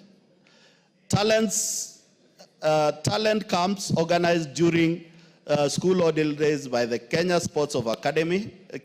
Academy of Sports in partnership with the Sports Federation is one of the key programs that contributed to the promotion of these talents, which includes the one we are talking about, Madam Speaker. It is important to note that the support to the sports person is done through their requirement of sports person at the individual level, clubs or teams or technical personnel or county sports association. The government wishes to support the upcoming talents, but due to resource constraints, it is not possible. The ministry encouraged the leadership of Sports Federation to encourage corporates and other partners to support promising talents like Michael. In conclusion, the ministry, in partnership with the Kenya Golf Federation, is committed to support the hosting of tournament and the national golf team to nurture and develop the tournament talent, to develop the golf talent, to only nurture and develop the talents, but also to accord opportunities for the golfers to earn from their talent. Thank you, Madam Speaker. Signed as a response by Honorable Sam Vuria, Cabinet Secretary Sports. Honorable Member for Kiambu. Thank you, Madam Speaker. I've heard the response from the Honorable Member representing the Chairman of Sports. Now, according to Michael Karanga says that all the sponsorship or any benefit that he has gotten has been from well-wishers, and that the government has not helped him in any way. And if so, if the government claims to be sponsoring him in any way, if the government, or if we can get some vouchers or receipts to show the same, because he believes that he has been overlooked as a great talent in this country. Number two, Madam Speaker, Michael Karanga says that whenever he's going out, him and his members of golf fraternity, they are welcome by the Minister for Sports and given the national flag, and they go out of the country, and when they return, there is nobody to welcome them back and receive the flag. Madam Speaker, I recall about 2 weeks ago, we saw arguably one of the greatest 1,500 meters, Faith Kipyegon, and the lady who runs the 5,000 meters, Chebet, come back, and they were honored by the government by being given 5 million each. So Michael Karanga thinks that he has earned this kind of, he's a champion in this country. And he thinks that he should also be accorded benefits because he has greatly honored this country, Madam Speaker. So I'm not satisfied with the response that I've gotten from the chairperson of sports, and I would want a further review. I submit, Madam Speaker. I think because there seem to be a disconnect between what has been given as the response of the Minister for Sports and what the Member of Parliament representing the athlete has said, then maybe it's better that this goes back to the committee so that you can have an audience. The sportsman can have an audience with the committee in the presence of somebody from the Ministry of Sports so that you can resolve it. But I do know that it was in the order paper a few days ago where there is to be a policy, and I think Parliament, the House is deliberating that, to ensure that there is a methodology or a criteria and various amounts to be given to athletes depending on their performance when they represent the country. So I think that can be a larger issue to be discussed for all types of sports persons, so that there is not that one type of sports is favored over another. I know that there's also challenges of some being paid more than others, but if we deal sports person by sports person, we'll not be solving the global problem. We'll be dealing with it as a case-by-case basis. So I think we can get to conclusion with it that way. Honorable Irene Mayaka, I know we support the girls' rugby team together. Thank you, Honorable Speaker. And Honorable Speaker, not to preempt debate on the motion that you're talking about that is due to come for debate here on supporting of talent, but I just want to say the issue that the Honorable Member brings up and so many other involving our amateur sports person is something that we really need to take into consideration, because we do have the Talanta Academy, but also we need to know in terms of the policy that they already have, if they're also taking into consideration our amateur talents that we do have, and what and also just the specifics in terms of the kind of support that they get, so that we don't have sporadic situations and situations where one person is supported in this particular way, another one in a different way. We ought to have a proper structure of how we manage our amateur sports persons. Thank you. The representatives of the chairperson, Honorable Mule, just make sure that the chairperson actions that, so that you actually convene a committee meeting to look at it globally. Do you have anything else to comment or assurance? Thank you, Madam Speaker. As a committee, we are glad we are guided, and I want to the next meeting we invite the honourable member representing the sportsman.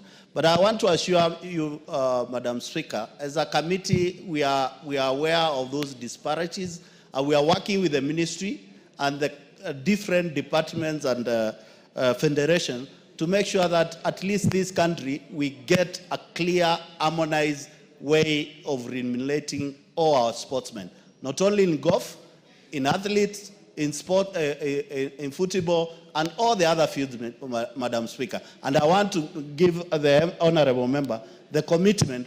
He better, once we engage with him, we'll definitely get a way forward, and also call the minister and the team to come and give proper guidance to Mr. Michael. I believe, Madam Speaker, with all due respect, this is one of our sportsmen we need to nurture and support so that he can reach the levels of Tiger Woods and the rest globally. Thank you, Madam Speaker. Thank you, honorable members. We can now go to the statement as requested by Honorable Amina Munyanzi, MP for Malindi. Is she here?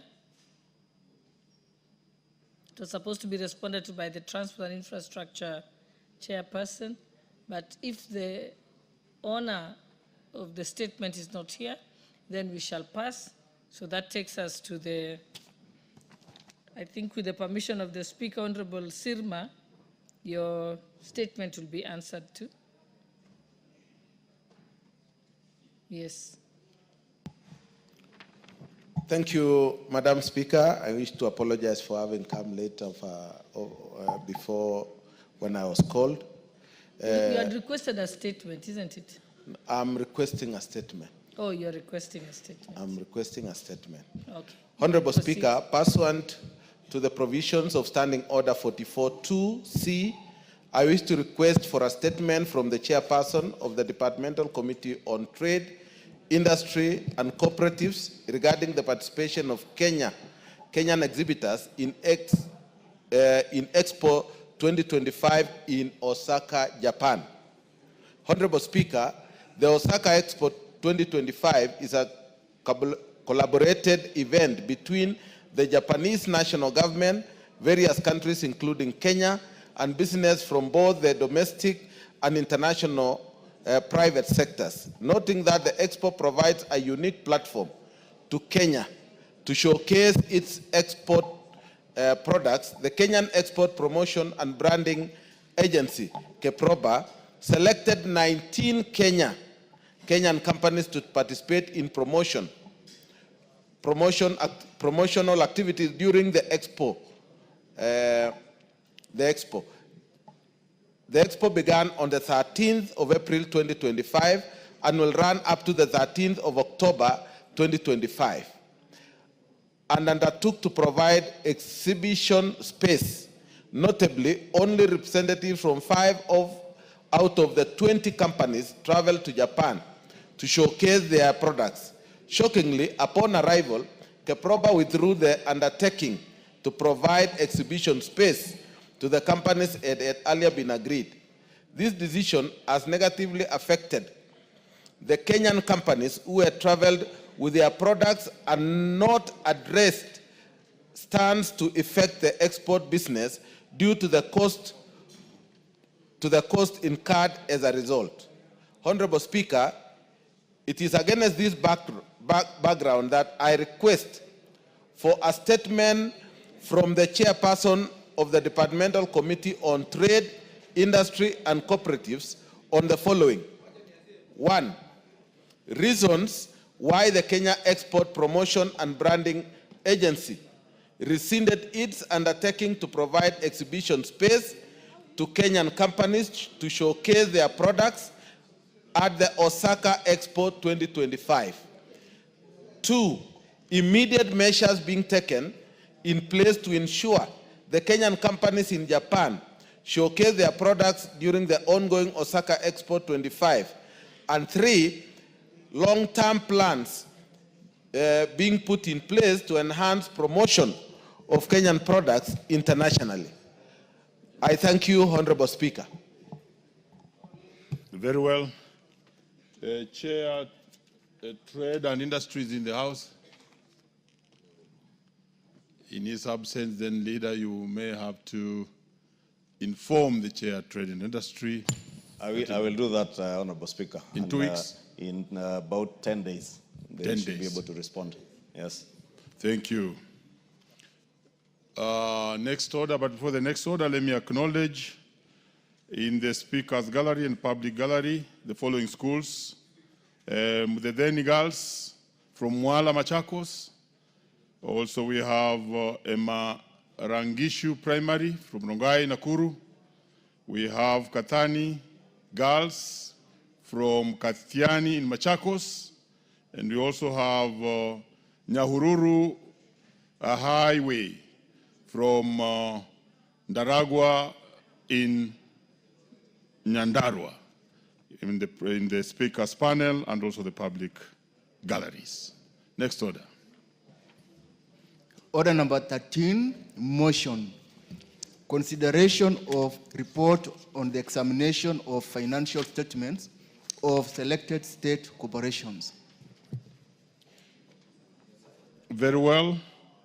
The honorable member who was in charge of this particular one has recused himself. He is bereaved, and therefore we can put it later on the future order paper. Move to the next order. Order number 14, motion. Consideration of second report on the status of implementation of the Constitution. Very well.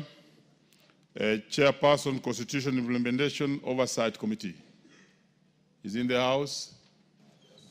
Chairperson, Constitution Implementation Oversight Committee. Leader. Thank you. Okay. Thank you, Honorable Speaker. Honorable Speaker and esteemed members of Parliament, pursuant to the standing order 199, I rise to table the second report of the Constitutional Implementation Oversight Committee on the status of implementation of the Constitution by three critical institutions: the Office of the Controller of Budget, the Commission on Revenue Allocation, and the Office of the Auditor General. The Constitution Implementation Oversight Committee, established under... Order, Honourable Member. You need to begin afresh by moving the motion. And you can easily read what has been provided on the paper that you have.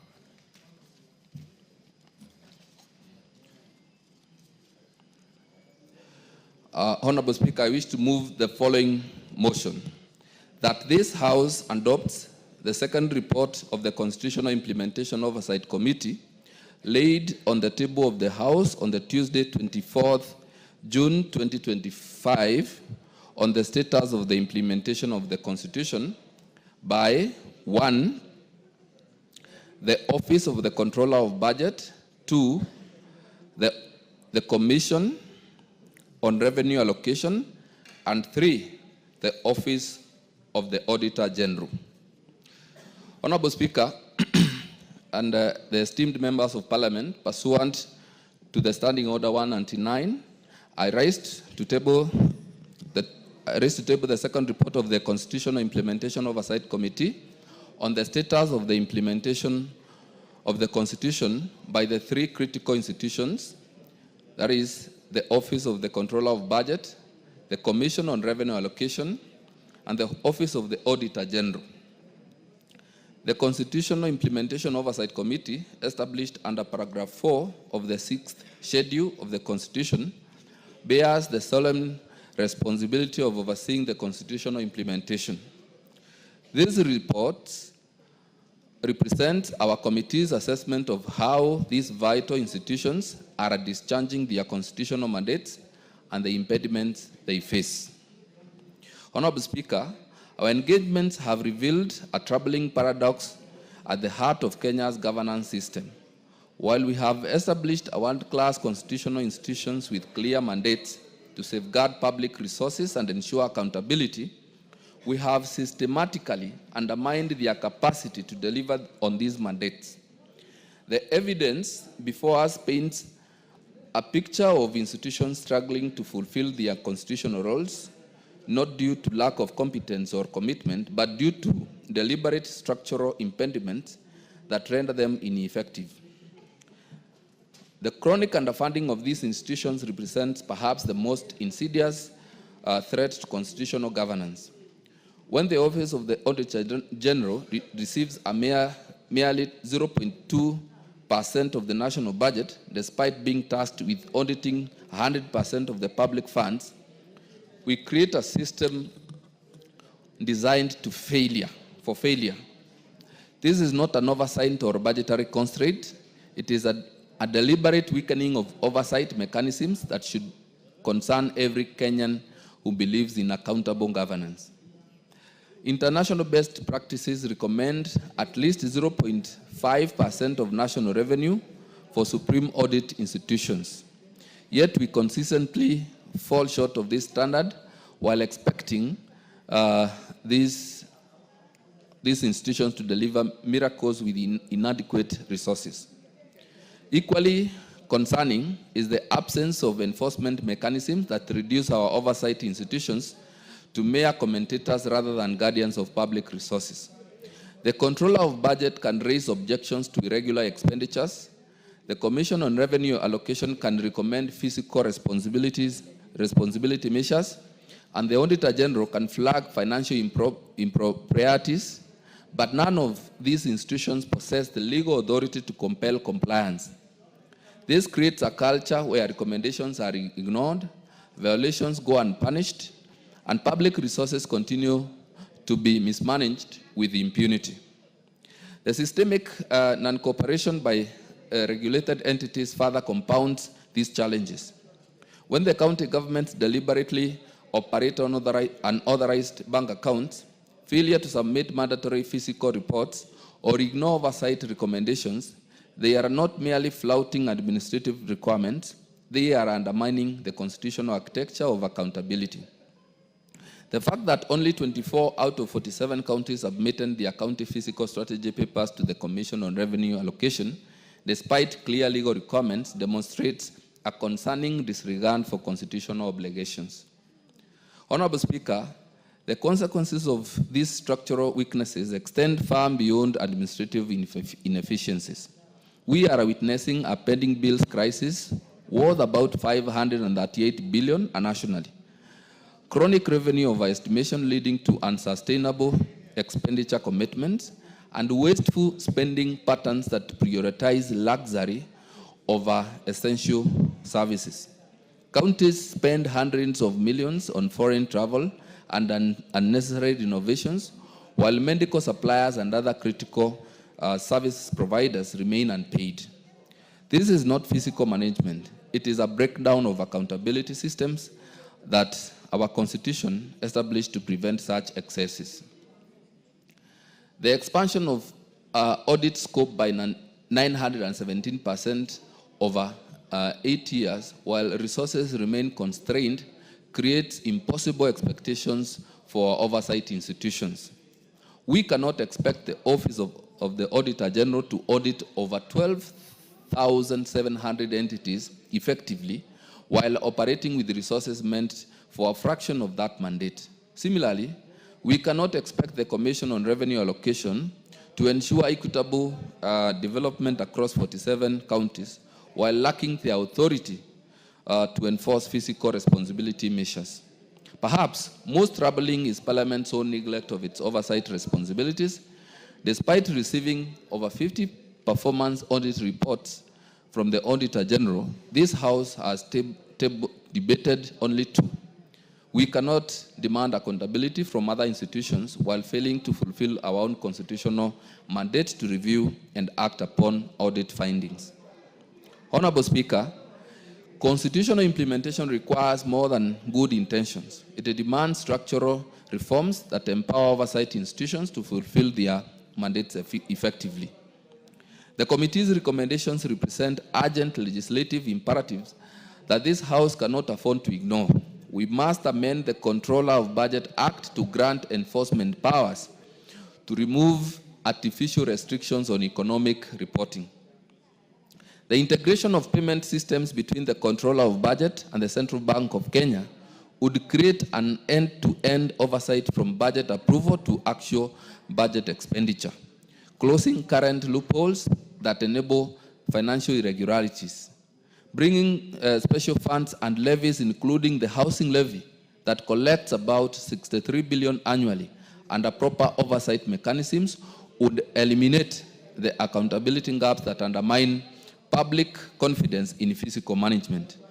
We must also strengthen the Commission on Revenue Allocation Act to include meaningful penalties for non-compliance by the county governments. Constitutional obligations cannot remain optional. They must be enforceable with clear consequences for violations. Honorable Speaker, this House bears primary responsibility for the success or failure of constitutional implementation. Every budget cycle where we underfund oversight institutions while expecting them to safeguard public resources represents a failure of our constitutional duty. Every session where audit reports gather dust without debate undermines the accountability mechanisms that protect public resources. The choice before us is clear, Honorable Speaker. We can either strengthen our institutions through adequate funding and enhance legal authority, or we can continue the current trajectory towards weakened oversight and increased fiscal impunity. The cost of inaction is measured not only in misallocated resources, but in eroded public trust in constitutional governance itself. Honorable Speaker, the Constitutional Implementation Oversight Committee will continue its vigilant oversight of constitutional implementation. However, oversight without power to enforce accountability is mere performance theater. These institutions need Parliament's unwavering support through adequate funding, enhanced legal authority, and recognition of their critical role in safeguarding Kenya's democratic gains. The Constitution we sought to defend establishes clear principles of accountability, transparency, and responsible governance. These principles remain aspirational than operational when these institutions mandated to enforce this lack the resources and authority to do so effectively. Today, this House has an opportunity to transform constitutional promises into constitutional reality. Honorable Speaker, pursuant to the Standing Order 199, I lay this report on the table of the House and urge the honorable members to treat these recommendations with the constitutional urgency they deserve. The integrity of our democratic institutions, the trust of Kenyan people, depend on leadership this House demonstrates in strengthening constitutional implementation. So, Honorable Speaker, with all those comments, I wish to ask the Honorable Mulanya to second. Thank you, Honorable Speaker. Honorable Mulanya. Thank you, Honorable Speaker, for giving me the opportunity to second on this particular report. Honorable Speaker, as a member of the CIC committee, we indeed listened to submissions by the three commissions. And one of the things that came out very clear is the issue that there are serious legislative limitations that limit the performance of these particular commissions. And there are recommendations that our committee has given that we need to have amendments so that we give this commission teething power so that they can effectively oversight the performance of this of their functions. For instance, Mr. Speaker, we noted that there was a serious complaint from the Commission on Office of the Commission on Budget Allocation, OCOB. They indicated that they have challenges oversighting the expenditure by county governments. And these are the issue that we have been rising on the issue of pending bills. The county governments will present a request for withdrawal of public funds, but they don't apply to the end use as requested in the application. So those are but now the commission has no powers to follow up and ensure that the county applies the funds as per the request that was made. So those are the issues that the commission requested that this particular house amends the law so that the funds can be channeled to the proper use to avoid the issue of pending bills. We also noted the issue, there were serious issues that were raised on expenditure that you find that most county expenditures are made on renovations and the purchase of luxury vehicles. And yet, there are no purchase of supplies on the medical supplies. So we note that Kenyans hospitals are suffering, and yet there is a serious wastage. When the people say that the government has no money, but the money that is available is not put to proper use. These offices were put in place, in particular the OCOB. Initially, the functions were being performed by the Office of the Auditor General. But the drafters of the 2020 Constitution deemed it fit to separate these functions so that we can have proper oversight of these public funds. So, Mr. Speaker, for us to properly oversight these commissions and also give them powers to perform their duties, I propose that we fully adopt this report and ensure that we have proper legislation in place so that the commissions are given the powers and also enough allocation to meet their budgetary needs. Thank you, Mr. Speaker. I support them. You second. Give him the mic, he seconds. I second, Mr. Speaker. Thank you. Order, honorable members. Order, honorable members.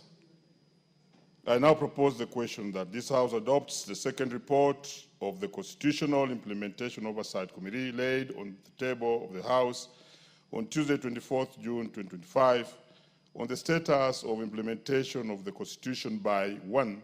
The Office of the Controller of Budget, 2. The Commission on Revenue Allocation, and 3. The Office of the Auditor General. So, who takes the first bite here? Honorable James Jika.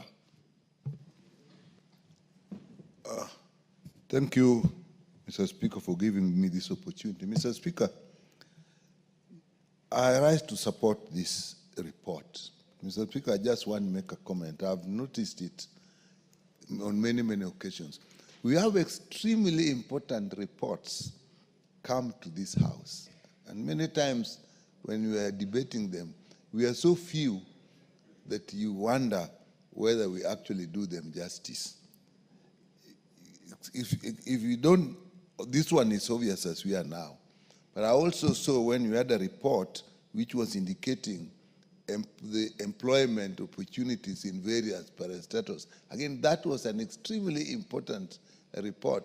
Again, when we were discussing it, it was the same thing. So having said that, Mr. Speaker, I support this. This report is extremely important. It's looking at 3 very important institutions of financial management in the country. It is looking at the Office of the Auditor General, Commission of Revenue Allocation, and the Office of the Budget Controller. Mr. Speaker, that is all the government oversight machineries that we have, really. Not just machineries, but even the allocation of funds.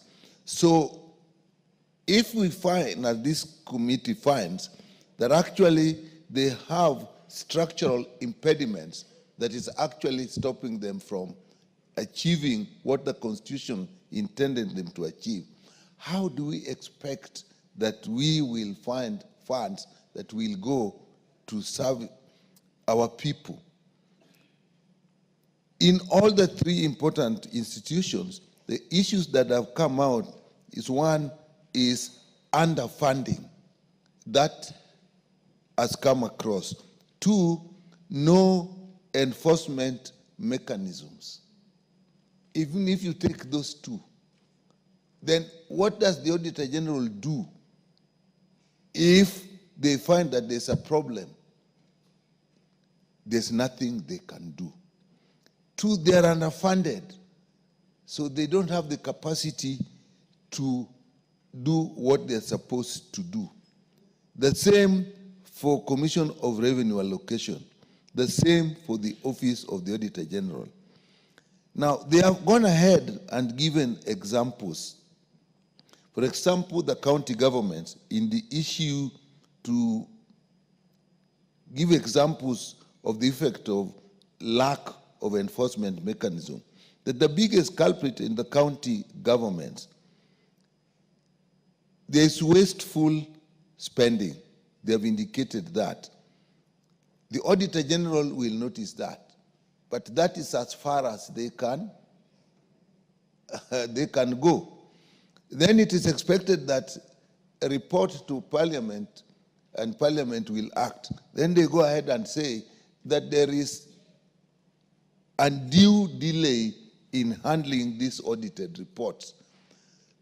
So basically nothing happens. And if we go particularly in undue delay in Parliament, that grossly affects the funds that go to the county, because by law, we actually allocate at least 15% of the last audited accounts. If you are audited accounts that the audited accounts were done 5 years behind, and that is what you are using to allocate the money, which is far, far different from the revenue that is expected that year. Again, there isn't much we are actually doing. They have indicated that there are misallocations. For example, they said you can find that there are purchase of luxury vehicles. You find that there are innovations. And yet, essential services like medical supplies are not purchased. We read it like that, and it is ended. And when we're discussing this, Mr. Speaker, we are so few, and there isn't much that will go. So we actually shoot ourselves in the foot. So, Mr. Speaker, I can see my time is up, but I think this report is so important, and I support this, and I will call upon the Committee on Implementation to actually take this report, look at what has been recommended, and actually make sure that some action is taken. I commend the chair for bringing this. Very well. Before we get to the next speaker, let me acknowledge in the presence of the speaker's gallery, Seke Nani Primary School from Narok West constituency, and county is Narok.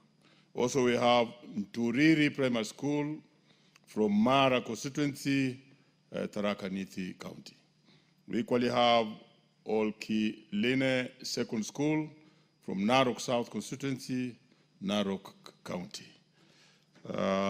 Indeed, Chematia, are you speaking on this?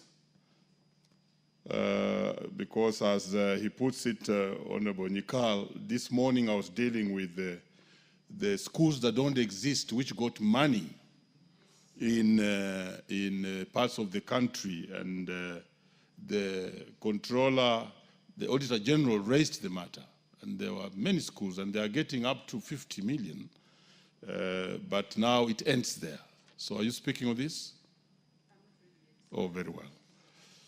Honorable members, there being no further interest on this particular one, I would want to ask the mover to reply.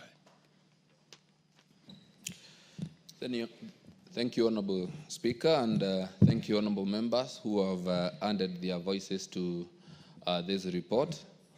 Honorable Speaker, the spirit of the 2010 Constitution was to ensure good governance in this country and prudent utilization of public resources.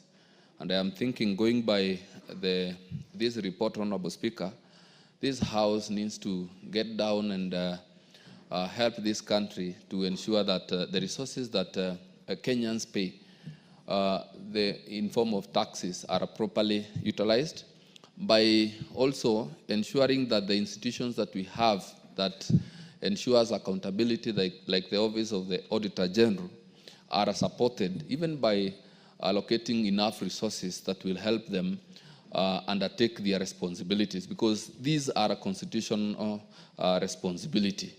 The idea of giving these institutions more power to ensure compliance is also something that came out very clearly, Honorable Speaker. And I am thinking that the Controller of Budget, the Office of the Auditor General, required to be given more power so as to ensure compliance and ensure accountability in the expenditure and utilization of public resources. So, Honorable Speaker, I beg to reply. Very well. The putting of the question shall be deferred to the next sitting. Next order.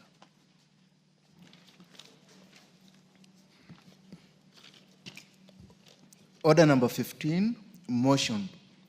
Consideration of sixth report on the financial statements for the NGCDF accounts for 3 constituencies. The chairperson, Decentralized Funds Accounts Committee. I saw him in the House. You are very well.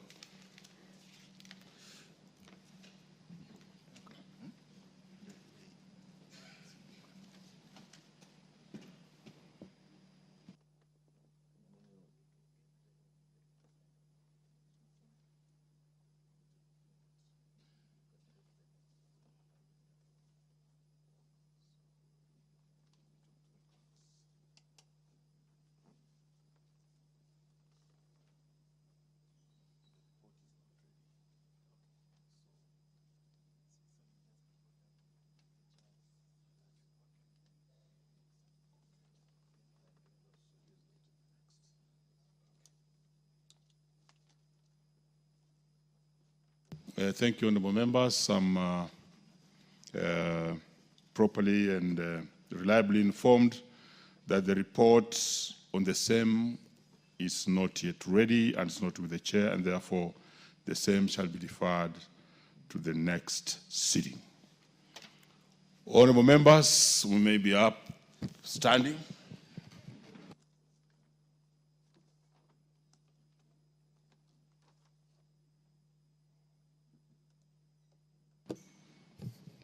Honorable members, and the time being 4:49 p.m., this House stands adjourned until Tuesday,